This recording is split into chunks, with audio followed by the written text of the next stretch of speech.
Bonjour à tous, merci de choisir France 24 pour vous informer. Vous êtes au cœur de l'info, on est ensemble jusqu'à 21 h heure de Paris. Voici les titres de ce dimanche 20 juillet. L'avenir du Premier ministre japonais en question après son revers aux élections sénatoriales. Les spéculations vont bon train au Japon sur une éventuelle démission du Premier ministre Shigeru Ishiba après seulement 10 mois au pouvoir. Je vous le disais également en titre, retour au calme en Syrie dans la province de Soueïda. Au lendemain de l'instauration d'un nouveau cessez-le-feu, les combattants bédouins se sont retirés de la zone.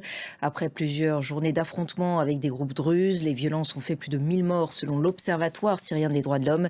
Plus de 128 000 personnes ont par ailleurs été déplacées selon l'ONU. Axel Simon.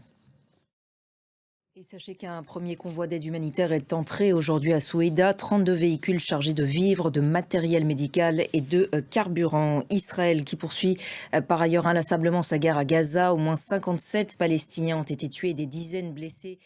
Pendant ce temps, en Cisjordanie, où les attaques de colons contre des Palestiniens se multiplient depuis le début de la guerre à Gaza, les ressources en eau sont également instrumentalisées.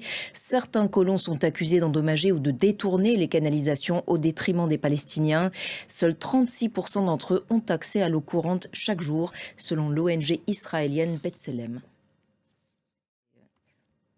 En Ukraine, maintenant, chaque nuit apporte son lot de frappes aériennes massives. Des dizaines de drones et de missiles ont encore été lancés la nuit dernière, selon Kiev. Volodymyr Zelensky lui propose de nouveau pour parler avec la Russie, et ce, dès la semaine prochaine. Axel Simon. Et on en reparle avec Gauthier Rybinski. Bonsoir Gauthier.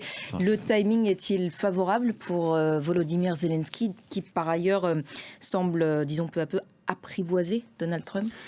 Apprivoiser, oui, ou essayer de lui faire comprendre que lui, Zelensky, serait le bon élève.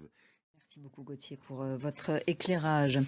C'est totalement inédit en France. La pétition contre la loi Duplon a dépassé le million de signatures sur le site de l'Assemblée nationale.